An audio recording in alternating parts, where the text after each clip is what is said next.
हम आपसे लेते रहेंगे।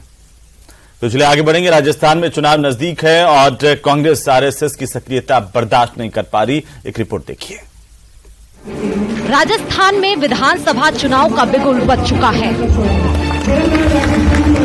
राष्ट्रीय स्वयंसेवक संघ की बढ़ती गतिविधियां, संघ प्रमुख के लगातार दौरे और हर वर्ग को संघ से जोड़ने की दिशा में हो रहे आयोजन को कांग्रेस बर्दाश्त नहीं कर पा रही। पीसीसी चीफ गोविंद सिंह डोटासरा ने संघ के विरोध का झंडा बुलंद किया है।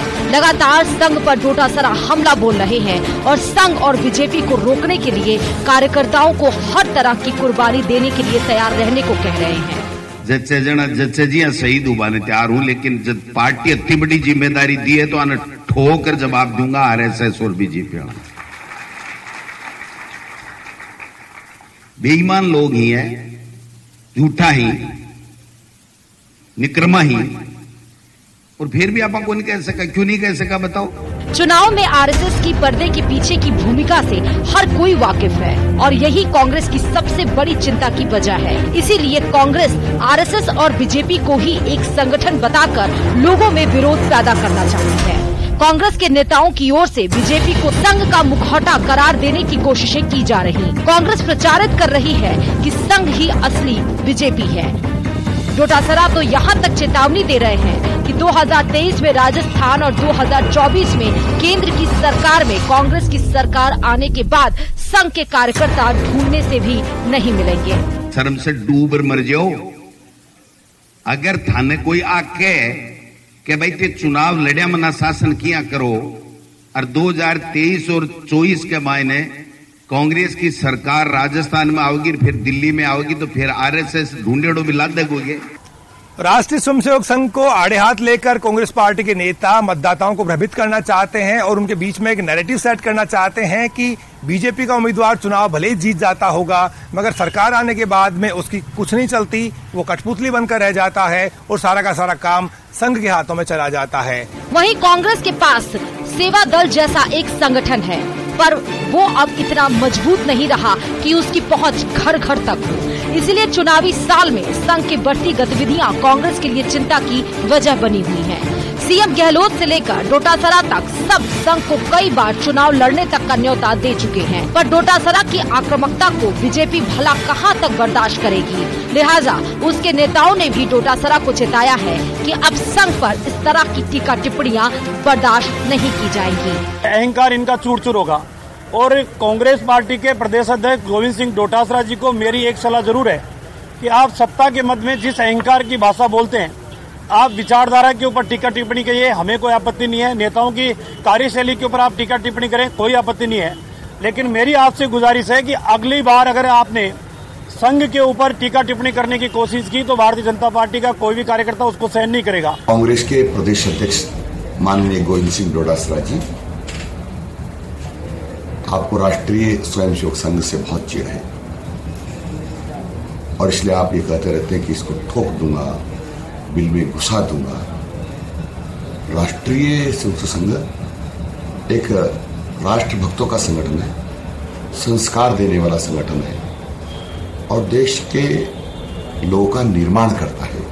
ये सच है कि आज बीजेपी के अधिकांश विधायक संघ की नर्सरी में पले बड़े हैं। आज भी संघ के आयोजनों में कदम ताल से लेकर शाखा तक में संघ के गणवेश में बीजेपी नेता नजर आते हैं। पार्टी के कार्यालयों में संगठन महामंत्री का पद प्रदेश के अध्यक्ष से कम मजबूत नहीं होता। संघ खुद के राजनीति करने से इनकार करता है, मगर ये सब जानते हैं कि संघ ही बीजेपी की प्राणवायु है। इसीलिए डोटासरा संघ पर हमला बोलकर बीजेपी को ही कटघरे में खड़ा करना चाहते हैं, ताकि मतदाताओं को लगे कि असली पार्टी संघ है, न कि बीजेपी। वोटर कंफ्यूज होगा तो कांग्रेस को लगता है कि फायदा उसे ही होगा।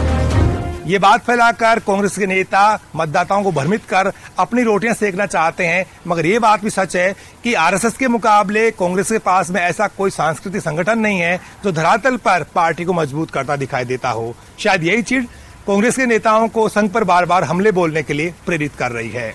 कैमरा पर्सन दिलीप चेची के साथ बाबूलाल धायल, न्यूज 18 जयपुर। तो चलिए आगे बढ़ेंगे और इसी बीच अब बड़ी खबर है सीकर से, जहां पर प्रधानमंत्री नरेंद्र मोदी का दौरा है। इसे लेकर के तमाम तैयारियां अब पूरी कर ली गई हैं।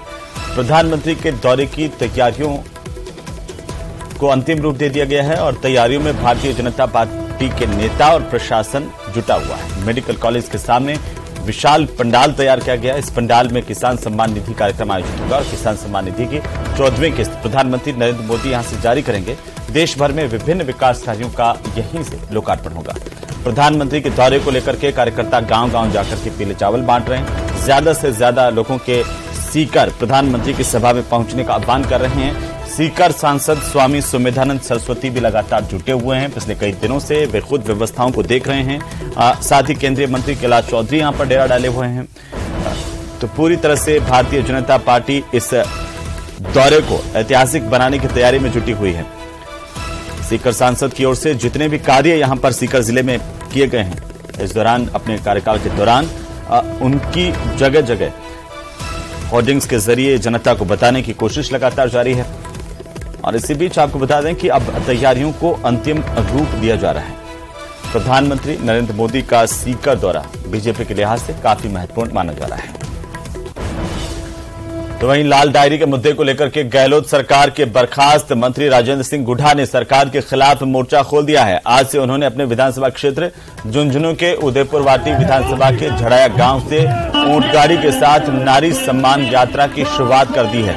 इसका गांव में स्वागत हो रहा है। बारिश के बावजूद न तो गुढ़ा और न ही उनके समर्थक रुक रहे हैं। गुढ़ा लगातार इस यात्रा में आगे बढ़ रहे हैं और इस दौरान उन्होंने कहा कि वे न केवल उदयपुरवाटी विधानसभा में बल्कि पूरे राजस्थान में जाकर सरकार के कारनामों को बताएंगे।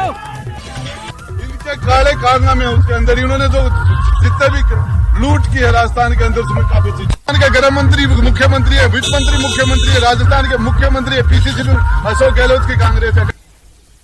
और इसी के साथ ही इस बुलेटिन में फिलहाल इतना ही। आप देखते रहिए न्यूज़ 18 राजस्थान।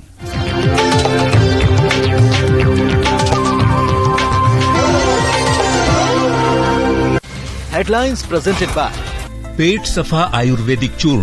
पेट सफा तो हर रोग दफा।